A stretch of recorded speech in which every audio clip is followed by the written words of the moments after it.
আকাশবাণী কলকাতা। স্থানীয় সংবাদ পড়ছি সুস্মিতা সেন। বিশেষ খবর হলো, মালদার কালিয়াচকে বিচার বিভাগীয় আধিকারিকদের ঘেরাও ও হেনস্থার ঘটনায় এনআইএকে দিয়ে তদন্ত করানোর নির্দেশ দিয়েছে নির্বাচন কমিশন। তদন্তকারী দল আজই কলকাতায় আসছে।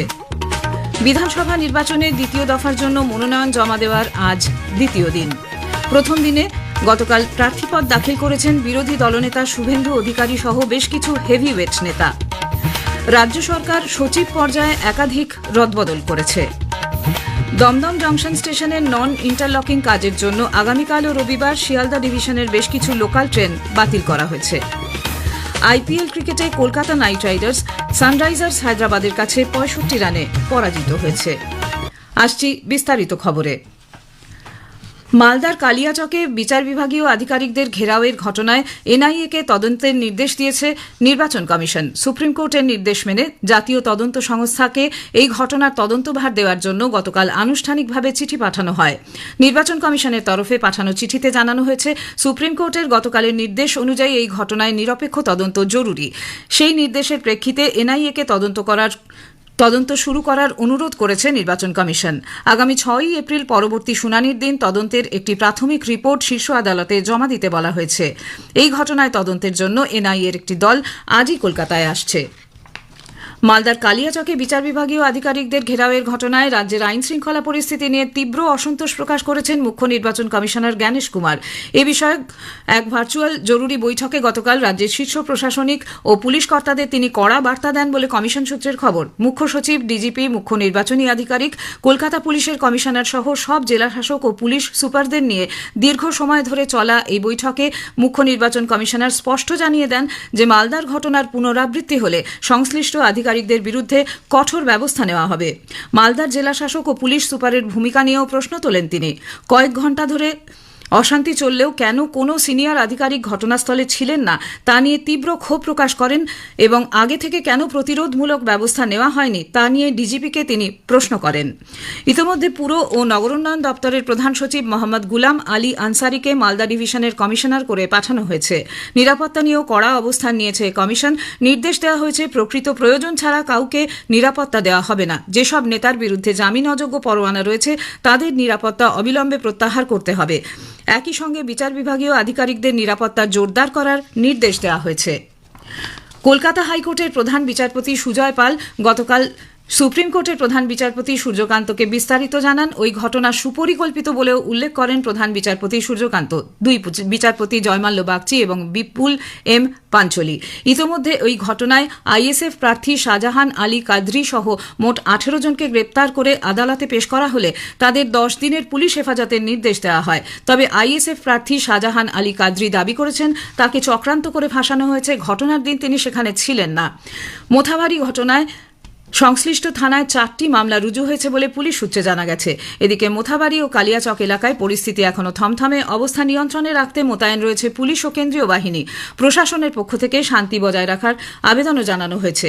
শীর্ষ আদালত জুডিশিয়াল অফিসারদের নিরাপত্তার জন্য উপযুক্ত ব্যবস্থা গ্রহণের নির্দেশ দেওয়ার পাশাপাশি ট্রাইব্যুনালে আবেদন দাখিল বা শুনানির সময়ে 2-3 জনের বেশি লোককে সংশ্লিষ্ট দপ্তরে প্রবেশ করতে দেওয়া যাবে না বলে নির্দেশ দিয়েছে। 5 জনের বেশি মানুষের জড়ো হওয়ার উপরেও জারি করা হয়েছে নিষেধাজ্ঞা। সবকটি রাজনৈতিক দলের নেতা নেত্রীদের এই ঘটনার নিন্দা করা উচিত এবং মুখ্য সচিব, স্বরাষ্ট্র সচিব, পুলিশের ডিজি এবং মালদার পুলিশ সুপারের ভূমিকা এক্ষেত্রে অত্যন্ত হতাশাজনক বলেও শীর্ষ আদালত অভিমত ব্যক্ত করেছে। কলকাতা হাইকোর্টের প্রধান বিচারপতি এবং হাইকোর্টের রেজিস্ট্রারকে বারবার জানানো সত্ত্বেও কেন কোনো ব্যবস্থা নেওয়া হয়নি তার ব্যাখ্যাও দিতে বলেছে প্রধান বিচারপতির বেঞ্চ। মামলার পরবর্তী শুনানি সোমবার 6 এপ্রিল বিকেল 4টে। ওই দিনই মুখ্য সচিব, ডিজিপি, জেলা ম্যাজিস্ট্রেট এবং পুলিশ সুপারকে ভার্চুয়ালি উপস্থিত থাকার নির্দেশ দেওয়া হয়েছে। বিজেপি মালদার ঘটনার তীব্র নিন্দা করেছে। কেন্দ্রীয় প্রতিমন্ত্রী সুকান্ত মজুমদার মালদায় জুডিশিয়াল অফিসারদের ঘেরাও করে রাখার তীব্র নিন্দা করেন। এক ভিডিও বার্তায় তিনি বলেন, এই ঘটনা অত্যন্ত চিন্তাজনক। মুখ্যমন্ত্রী এবং তার দলের সদস্যরা এতদিন এসআইআর প্রক্রিয়া নিয়ে যে উস্কানিমূলক মন্তব্য করেছেন এই ঘটনার তারই প্রতিফলন। এদিকে তৃণমূল কংগ্রেস প্রধান মুখ্যমন্ত্রী মমতা ব্যানার্জিও মালদায় বিচারকদের আটকে রাখার ঘটনার নিন্দা করেছেন। মালদায় বৈষ্ণবনগরে গতকাল এক জনসভায় মমতা বলেন, কংগ্রেসীদের অত্যাচারে এই গণ্ডগোল হয়েছে। তিনি বলেন, মানুষের ক্ষোভ রয়েছে, তারও ক্ষোভ আছে, সেই কারণেই সুপ্রিম কোর্টে গিয়ে লড়াই করা হয়েছে। কিন্তু বিচারকদের আটকে রাখার কি প্রয়োজন ছিল সেই প্রশ্ন তোলেন তিনি। কি দরকার ছিল এই রায় বেরোনোর পরে জাজেদের আটকে রাখা? এটা কাদের প্ল্যান? যারা করেছে তাদের একটাকেও যেন ছাড়া না হয়, সে যাই হোক, কারণ এটা আমাদের দলের কোনো পরিকল্পনা নয়। আমরা এটা চাই, আমরা লড়ে নেব শান্তিতে, আমরা দাঙ্গার পক্ষে নই। রাজ্য বিধানসভা নির্বাচনে দ্বিতীয় দফায় ভোটের জন্য মনোনয়ন জমা দেওয়ার আজ দ্বিতীয় দিন। রাজ্যের 142টি আসনে আগামী 29শে এপ্রিল ভোট গ্রহণের জন্য গতকাল বিজ্ঞপ্তি জারির মধ্যে দিয়ে মনোনয়নপত্র দাখিলের কাজ শুরু হয়।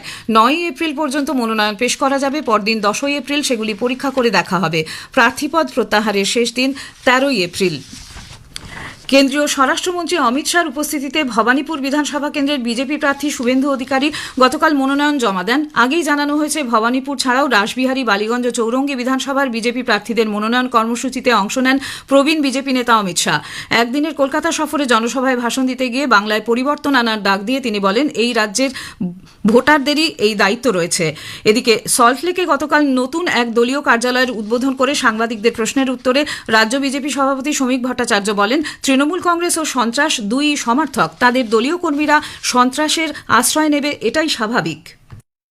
আমার 4 দশকের রাজনৈতিক জীবনে আমি কোনোদিন দেখিনি রাজ্যের মুখ্যমন্ত্রী শ্রীমতী মমতা বন্দ্যোপাধ্যায়ের একদম দুর্ভেদ্য দুর্গ, যেটা তার নিজস্ব গড়, ভবানীপুর এবং কালীঘাটের সামনের রাস্তায় যেভাবে জনোচ্ছ্বাস দেখলাম, এবার যেভাবে সেখানে বহুতল বাড়ি থেকে ছাদের উপরে দাঁড়িয়ে বৃদ্ধ বৃদ্ধা বাচ্চারা তারা ভিক্টরি সাইন দেখাচ্ছেন, হাত নাড়ছেন, এই দৃশ্য বুঝিয়ে নিচ্ছে যে সারা পশ্চিমবঙ্গে তৃণমূলের বিসর্জন নিশ্চিত হয়ে গেছে।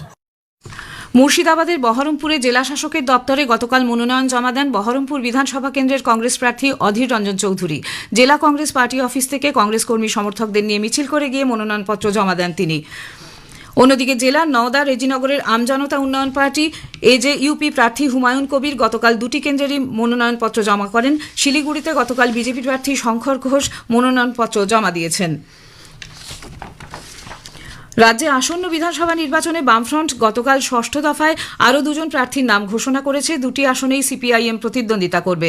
কালিম্পংয়ে রীতা থাপা এবং লাভপুরে মনসা হাঁসদা প্রতিদ্বন্দ্বিতা করবেন। পূর্ব বর্ধমান জেলার 16টি বিধানসভা কেন্দ্রের মধ্যে 13টিতে প্রার্থীর নাম ঘোষণা করেছে হুমায়ুন কবিরের দল আমজনতা উন্নয়ন পার্টি। সচিব পর্যায়ে একাধিক রদবদল করল রাজ্য সরকার। কর্মীবর্গ ও প্রশাসনিক সংস্কার দপ্তর থেকে গতকাল এ সংক্রান্ত নির্দেশিকা প্রকাশ করা হয়। নতুন নির্দেশিকা অনুযায়ী অবনীন্দ্রনাথ সিংকে শ্রম দপ্তর থেকে পাঠানো হয়েছে বর্ধমানের ডিভিশনাল কমিশনারের দায়িত্বে। জনস্বাস্থ্য ও কারিগরি দপ্তরের সচিব সুরেন্দ্র গুপ্তকে প্রেসিডেন্সি ডিভিশনের ডিভিশনাল কমিশনার করা হয়েছে। অনুপ কুমারকে কারিগরি শিক্ষা দপ্তর থেকে নিয়ে যাওয়া হয়েছে জলপাইগুড়ি ডিভিশনের ডিভিশনাল কমিশনারের দায়িত্বে। স্থানীয় সংবাদ শুনছেন আকাশবাণী কলকাতা কেন্দ্র থেকে। এখন বিজ্ঞাপন, পরে রয়েছে আরো খবর। সুস্বাস্থ্যের অধিকার বাংলার সবার। প্রতি বছর প্রতিটি ব্লক ও টাউনে আয়োজিত দুয়ারে চিকিৎসা ক্যাম্প কার্যকর স্বাস্থ্য পরিষেবা পৌঁছে দেবে আপনার দোরগোড়ায়। সুস্বাস্থ্যের অঙ্গীকার নিয়ে ঘরে ঘরে পৌঁছে যাবে স্বাস্থ্য পরিষেবা। উন্নয়নের ধারা বজায় রাখতে তৃণমূল কংগ্রেসকে জোড়া ফুল চিহ্নে ভোট দিয়ে বিপুল ভোটে জয়ী করুন। দমদম জংশন স্টেশনে নন ইন্টারলকিং কাজের জন্য আগামীকাল রাত 11:50 থেকে আগামী রবিবার ভোর 4:20 পর্যন্ত ট্রাফিক ব্লকের কাজ চলবে। এজন্য আগামীকাল ও রবিবার শিয়ালদা থেকে ডানকুনি, রানাঘাট, নৈহাটি, বনগাঁ ও কৃষ্ণনগরের মধ্যে বেশ কিছু আপ ও ডাউন লোকাল ট্রেন বাতিল থাকবে। বেশ কিছু ট্রেনের যাত্রাপথ সংক্ষিপ্ত করা হচ্ছে। উচ্চ মাধ্যমিকের সেমিস্টার পদ্ধতি বাতিল করা হচ্ছে বলে ভুয়ো খবর রটানো হচ্ছে। এক বিবৃতিতে একথা জানিয়েছেন উচ্চ মাধ্যমিক শিক্ষা সংসদের সভাপতি পার্থ কর্মকার। বিবৃতিতে জানানো হয়, 2027 সালের উচ্চ মাধ্যমিকের সেমিস্টার পদ্ধতি বাতিল করা হবে এবং আগামী বছরের উচ্চ মাধ্যমিক পরীক্ষার্থীদের পুরনো সিলেবাসে ফিরে যেতে হবে বলে সমাজ মাধ্যমে প্রচার করা হচ্ছে। সংসদ সভাপতি স্পষ্ট ভাষায় জানিয়ে দেন, এ ধরনের খবর সম্পূর্ণ অসত্য। ইডেনে গতকাল আইপিএল এর ম্যাচে কলকাতা নাইট রাইডার্স সানরাইজার্স হায়দ্রাবাদের কাছে 65 রানে পরাজিত হয়েছে। কলকাতা টসে জিতে হায়দ্রাবাদকে ব্যাট করতে পাঠালে 20 ওভারে 8 উইকেটে 226 রান তোলে তারা। জবাবে ব্যাট করতে নেমে কেকেআর 16 ওভারে 161 রানে অল আউট হয়ে যায়। নাইট রাইডার্স আগামী সোমবার ইডেনে পরবর্তী ম্যাচ পাঞ্জাব কিংসের বিরুদ্ধে খেলবে। সূর্যের তাপ এবং বাতাসে আর্দ্রতার পরিমাণ বেশি থাকায় রাজ্যের বহু জেলায় গতকালের পর আজও সারাদিন গরম ও অস্বস্তিকর আবহাওয়া বজায় থাকবে। তাপমাত্রা কোথাও কোথাও 3 থেকে 5 ডিগ্রি পর্যন্ত বৃদ্ধি পেতে পারে। তবে স্থানীয়ভাবে বজ্রগর্ভ মেঘের কারণে কোথাও কোথাও হালকা বৃষ্টির সম্ভাবনা। কলকাতায় আজ সর্বনিম্ন তাপমাত্রা রেকর্ড করা হয় 26.2 ডিগ্রি সেলসিয়াস, স্বাভাবিকের তুলনায় যা 1 ডিগ্রি বেশি। সর্বোচ্চ তাপমাত্রা থাকতে পারে 35 ডিগ্রির কাছাকাছি। শেষ করার আগে স্থানীয় সংবাদের বিশেষ কিছু অংশ আরেকবার। মালদার কালিয়াচকে বিচার বিভাগীয় আধিকারিকদের ঘেরাও ও হেনস্থার ঘটনায় এনআইএকে দিয়ে তদন্ত করানোর নির্দেশ দিয়েছে নির্বাচন কমিশন। তদন্তকারী দল আজই কলকাতায় আসছে। রাজ্য সরকার সচিব পর্যায়ে একাধিক রদবদল করেছে। স্থানীয় সংবাদ শেষ হলো। আকাশবাণী খবর পড়ছি চঞ্চল ভট্টাচার্য। প্রথমে বিশেষ খবর। প্রধানমন্ত্রী বলেছেন, সংসদের সংশোধিত বিধির জনবিন্যাস বিল 2026 পাশ হওয়ার ফলে দেশের সহজ জীবনযাত্রা এবং ব্যবসা করার ক্ষেত্রে সুবিধা হবে। দিল্লিতে রাশিয়ার প্রথম উপপ্রধানমন্ত্রীর সঙ্গে এক বৈঠকে গুরুত্বপূর্ণ দ্বিপাক্ষিক নানা বিষয় নিয়ে মতবিনিময় করেছেন প্রধানমন্ত্রী। প্রতিরক্ষামন্ত্রী আজ বিশাখাপত্তনমে অত্যাধুনিক রণতরী তারগিরিকে নৌবাহিনীতে অন্তর্ভুক্ত করার অনুষ্ঠানে যোগ দেবেন। পশ্চিমবঙ্গের মালদার কালিয়াচকে বিচার বিভাগীয় আধিকারিকদের ঘেরাও করে হেনস্থার ঘটনায় এনআইএকে তদন্তের নির্দেশ দিয়েছে নির্বাচন কমিশন। তদন্তকারীদের একটি দল আজই কলকাতায় আসছে। চিরাচরিত ধর্মীয় আবেগে আজ গুড ফ্রাইডে উদযাপিত হচ্ছে। আইপিএল ক্রিকেটে কলকাতা নাইট রাইডার্স সানরাইজার্স হায়দ্রাবাদের কাছে 65 রানে পরাজিত হয়েছে। আসছে বিস্তারিত খবরে। প্রধানমন্ত্রী নরেন্দ্র মোদী বলেছেন, সংসদে সংশোধিত বিধির জনবিন্যাস বিল 2026 পাশ হওয়ার ফলে দেশে সহজ জীবনযাত্রা এবং সহজে ব্যবসা করার ক্ষেত্রে যথেষ্ট গতি সঞ্চারিত হবে। সামাজিক মাধ্যমে এক বার্তায় প্রধানমন্ত্রী বলেছেন, এই বিলটি আস্থাভিত্তিক একটি ব্যবস্থাকে শক্তিশালী করবে।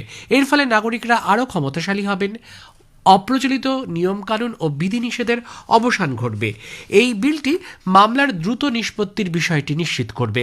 বেশ কিছু ঘটনাকে আর অপরাধ হিসেবে গণ্য না করার ফলে বিচার বিভাগের ওপর মামলার বোঝা কমবে। এই বিলটির খসড়া তৈরির সময় যেভাবে সকলের থেকে পরামর্শ নেওয়া হয়েছে তা অত্যন্ত প্রশংসার যোগ্য। যারা তাদের মূল্যবান মতামত দেওয়ার জন্য এই বিল সংসদে পাশ হয়েছে তাদের সকলকে তিনি অভিনন্দন জানিয়েছেন। আগেই জানানো হয়েছে, রাজ্যসভায় গতকাল ধ্বনি ভোটে সংশোধিত বিধির জনবিশ্বাস বিল 2026 পাশ হয়েছে। এতে 23টি মন্ত্রকের আওতায় থাকা 79টি কেন্দ্রীয় আইন সংশোধনের প্রস্তাব করা হয়েছে। মোট 784টি আইন সংশোধনের প্রস্তাব রাখা হয়েছে, যার মধ্যে ব্যবসা বাণিজ্যের সুবিধার জন্য 717টি বিধানকে অপরাধমুক্ত করা হয়েছে এবং জীবনযাত্রার সুবিধা বাড়ানোর জন্য 67টি বিধান সংশোধনের প্রস্তাব রাখা হয়েছে। লোকসভায় বুধবার এটি অনুমোদিত হয়েছিল। প্রতিরক্ষামন্ত্রী রাজনাথ সিং পশ্চিম এশিয়া পরিস্থিতির দিকে সবসময় নজর রাখার পরামর্শ দিয়েছেন। নতুন দিল্লিতে গতকাল মন্ত্রীগোষ্ঠীর দ্বিতীয় বৈঠকে তিনি বলেন, উপযুক্ত পরিস্থিতিতে যথাযথ ও সমন্বিতভাবে মোকাবিলা করতে হবে। এই বৈঠকে সচিবদের 7টি গোষ্ঠীর বিভিন্ন পদক্ষেপ সম্পর্কে আলোচনা হয়েছে। প্রতিরক্ষা মন্ত্রক জানিয়েছে, কেন্দ্রীয় সরকার গুরুত্বপূর্ণ পেট্রোপণ্যের ওপর সীমা শুল্ক আগামী 30 জুন পর্যন্ত সম্পূর্ণ ছাড় দেওয়ার সিদ্ধান্ত নিয়েছে। অর্থমন্ত্রক জানিয়েছে, এই শুল্ক মুক্তি প্লাস্টিক, প্যাকেজিং, টেক্সটাইল, ওষুধ, রাসায়নিক, অটোমোবাইল যন্ত্রাংশ সহ বিভিন্ন উৎপাদন ক্ষেত্রকে সহায়তা করবে। পেট্রোলিয়াম ও প্রাকৃতিক গ্যাস মন্ত্রকের যুগ্ম সচিব সুজাতা শর্মা বলেছেন, দেশে অপরিশোধিত তেলের সরবরাহ স্বাভাবিক। শোধনাগারগুলি সর্বোচ্চ ক্ষমতায় কাজ করছে। সরকার পেট্রোল ও ডিজেলের দাম স্থিতিশীল রাখতে আবগারি শুল্ক কমিয়েছে। আগামী 60 দিনের জন্য পর্যাপ্ত অপরিশোধিত তেল সরবরাহ নিশ্চিত করার ব্যবস্থা করা হয়েছে। যুগ্ম সচিব আরও বলেছেন, দেশের শোধনাগারগুলি সর্বোচ্চ ক্ষমতায় কাজ করছে। খুচরো বিক্রয় কেন্দ্রগুলিতে জ্বালানি ঘাটতির কোনো ঘটনা ঘটেনি। সাধারণ গ্রাহকদের জন্য রান্নার গ্যাস সরবরাহ 100% নিশ্চিত করা হয়েছে। हमारी रिफाइनरीज मैक्सिमम कैपेसिटी पर ऑपरेट कर रही हैं, इसलिए सल्फर की कोई शॉर्टेज नहीं है। हमारे रिटेल आउटलेट्स नॉर्मल ऑपरेट कर रहे हैं। इंटरनेशनल वॉलेटिलिटी के बावजूद भी पंप के प्राइसेस में कोई इंक्रीज नहीं किया गया है। भारत सरकार ने प्राइसेस को स्टेबल रखने के लिए एक्साइज ड्यूटी में रिडक्शन किया है और कुछ भार हमारी ऑयल मार्केटिंग कंपनीज भी उठा रही हैं। পারস্য উপসাগরীয় অঞ্চলের সহযোগিতা সংক্রান্ত পরিষদ গালফ কোঅপারেশন কাউন্সিল জিসিসির মহাসচিব জাসিম আল বুদাভি 28 ফেব্রুয়ারি থেকে ইরান যেভাবে ব্যালিস্টিক ক্ষেপণাস্ত্র ও ড্রোন হামলা চালাচ্ছে তার তীব্র নিন্দা করেছেন। এর ফলে জর্ডান সহ সদস্য রাষ্ট্রগুলির পরিকাঠামো ক্ষতিগ্রস্ত হয়েছে। রাষ্ট্রসংঘের নিরাপত্তা পরিষদে জিসিসি মহাসচিব এ বিষয়ে জানিয়েছেন। নিরাপত্তা পরিষদে তাদের নিন্দাসূচক প্রস্তাবটি গৃহীত হওয়ায় তিনি সন্তোষ প্রকাশ করেন। প্রধানমন্ত্রী নরেন্দ্র মোদী দিল্লিতে রাশিয়ার প্রথম উপপ্রধানমন্ত্রী ডেনিস মান্টুরভের সঙ্গে গুরুত্বপূর্ণ বৈঠক করেন। দুদেশের মধ্যে ব্যবসা বাণিজ্য, সার সংযোগ এবং জনগণের মধ্যে সম্পর্ক আরও জোরদার করার বিষয় নিয়ে আলোচনা হয়। সামাজিক মাধ্যমে এক বার্তায় প্রধানমন্ত্রী বলেন, গত ডিসেম্বর মাসে রাশিয়ার রাষ্ট্রপতি ভ্লাদিমির পুতিনের ভারত সফরের সময় অনুষ্ঠিত 23তম ভারত রাশিয়া বার্ষিক সম্মেলনের সিদ্ধান্তগুলি বাস্তবায়নে দুটি দেশই ধারাবাহিকভাবে কাজ করছে। এদিকে অন্য এক বৈঠকে বিদেশমন্ত্রী ডক্টর এস জয়শঙ্কর এবং ডেনিস মান্টুরভ পারস্পরিক স্বার্থ সংশ্লিষ্ট আঞ্চলিক ও আন্তর্জাতিক বিভিন্ন গুরুত্বপূর্ণ বিষয় নিয়ে মতবিনিময় করেছেন। বিশেষ করে পশ্চিম এশিয়ার উদ্ভূত সংঘাত নিয়ে তারা আলোচনা করেন। ডক্টর জয়শঙ্কর বলেন, ব্যবসা বাণিজ্য, শিল্প, জ্বালানি, সার সংযোগ এবং মানুষের মধ্যে যোগাযোগের মতো গুরুত্বপূর্ণ ক্ষেত্রে দ্বিপাক্ষিক সহযোগিতা বাড়াতে হবে। প্রতিরক্ষা মন্ত্রী রাজনাথ সিং আজ বিশাখাপত্তনমে অত্যাধুনিক রণতরী তারগিরিকে নৌবাহিনীতে অন্তর্ভুক্ত করার অনুষ্ঠানে যোগ দেবেন। সামাজিক মাধ্যমে এক বার্তায় শ্রী সিং বলেছেন, ভারতের পূর্ব উপকূলের কৌশলগত ও সামুদ্রিক গুরুত্ব এর মধ্য দিয়ে প্রতিফলিত হয়। এর ফলে ভারতীয় নৌবাহিনীর যুদ্ধ প্রস্তুতি ও অভিযানে অংশ নেবার ক্ষমতা আরও বাড়বে। একই সঙ্গে আত্মনির্ভর ভারতের লক্ষ্যগুলিও অর্জিত হবে। মুম্বাই থেকে ইন্ডিয়ান ওশান শিপ IOS সাগরের যাত্রার সূচনা করেছেন প্রতিরক্ষা প্রতিমন্ত্রী সঞ্জয় শেঠ। উদ্বোধনী অনুষ্ঠানে শ্রী শেঠ বলেন, এই উদ্যোগের উদ্দেশ্য হল বিভিন্ন দেশের সঙ্গে সমন্বয় ও ঐক্য বজায় রেখে চলা এবং শান্তির পথ অনুসরণ করে উন্নয়নের পথে এগিয়ে চলা। তিনি ভারতের নেইবারহুড ফার্স্ট এবং ভিশন মহাসাগর নীতির কথাও উল্লেখ করেন। তার মতে বিভিন্ন অঞ্চলে নিরাপত্তা ও উন্নয়নের জন্য পারস্পরিক সহযোগিতা অত্যন্ত গুরুত্বপূর্ণ। এ খবর প্রচারিত হচ্ছে আকাশবাণী থেকে। পশ্চিমবঙ্গের মালদার কালিয়াচকে বিচার বিভাগীয় আধিকারিকদের ঘেরাওয়ের ঘটনায় NIA-কে তদন্তের নির্দেশ দিয়েছে নির্বাচন কমিশন। সুপ্রিম কোর্টের নির্দেশ মেনে জাতীয় তদন্ত সংস্থা NIA-কে এই ঘটনার তদন্তভার দেওয়ার জন্য গতকাল আনুষ্ঠানিকভাবে চিঠি পাঠানো হয়েছে। NIA-র একটি দল আজই কলকাতায় আসছে। কেরালা, আসাম ও পশ্চিমবঙ্গে নির্বাচনী প্রচার জমে উঠেছে। প্রবীণ বিজেপি নেতা প্রধানমন্ত্রী নরেন্দ্র মোদী আজ কেরালার কিরুভাল্লা ও তিরুভানান্তপুরমে দুটি জনসভায় যোগ দেবেন। কংগ্রেস নেত্রী প্রিয়াঙ্কা গান্ধী গতকাল কোল্লাম ও তিরুভানান্তপুরমে জনসভায় অংশ নেন। বিজেপি নেতা তথা কেন্দ্রীয় স্বরাষ্ট্রমন্ত্রী অমিত শাহ আজ আসামে 3টি নির্বাচনী সভায় যোগ দেবেন।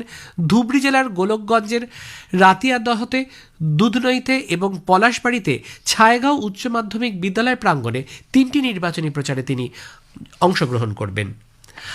আসামের আসন্ন বিধানসভা নির্বাচনের প্রচারে কংগ্রেসের বরিষ্ঠ নেতা এবং লোকসভার বিরোধী দলনেতা রাহুল গান্ধী বলেছেন, তার দল ক্ষমতায় এলে কার্বি আংলাং অঞ্চলে সংবিধানের 244-এর ক অনুচ্ছেদকে কার্যকর করবে। কার্বি আংলাং জেলার বোকাজানে গতকাল এক নির্বাচনী সমাবেশে তিনি বলেন, কংগ্রেস ক্ষমতার বিকেন্দ্রীকরণে বিশ্বাসী। চিরাচরিত ধর্মীয় আবেগে আজ গুড ফ্রাইডে উদযাপিত হচ্ছে। প্রভু যিশুর ক্রুশবিদ্ধ হওয়াকে কেন্দ্র করে তাঁর আত্মত্যাগের স্মরণে এই দিনটি পালিত হচ্ছে। এই উপলক্ষে বিভিন্ন গির্জায় প্রার্থনা সভার আয়োজন করা হয়। আফ্রিকার কঙ্গোর পূর্বাঞ্চলে জঙ্গি হামলায় প্রাণ হারিয়েছেন 30 জনেরও বেশি। জানা গেছে, ইসলামিক স্টেট ঘনিষ্ঠ বিদ্রোহী গোষ্ঠী অ্যালায়েড ডেমোক্রেটিক ফোর্সেস ADF এই হামলার জন্য দায়ী। বুধবার রাতে বাফওয়াকোয়া গ্রামে এই নৃশংস হামলা চালানো হয়। উগান্ডা সীমান্তবর্তী এই গ্রামে জঙ্গিরা হানা দিয়ে বাড়িঘরে আগুন ধরিয়ে দেয় এবং বাসিন্দাদের ওপর হামলা চালায়। আবহাওয়া দফতর IMD জম্মু কাশ্মীর, লাদাখ, হিমাচল প্রদেশ, পাঞ্জাব, চণ্ডীগড় সহ নানা জায়গায় আগামীকাল পর্যন্ত বজ্রবিদ্যুৎ, ঝড় ও শিলাবৃষ্টির জন্য কমলা সতর্কতা জারি করেছে।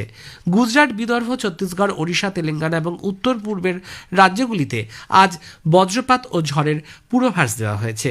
গাঙ্গেয় পশ্চিমবঙ্গে আগামীকাল পর্যন্ত গরম ও আর্দ্র আবহাওয়ার কথা বলেছে IMD।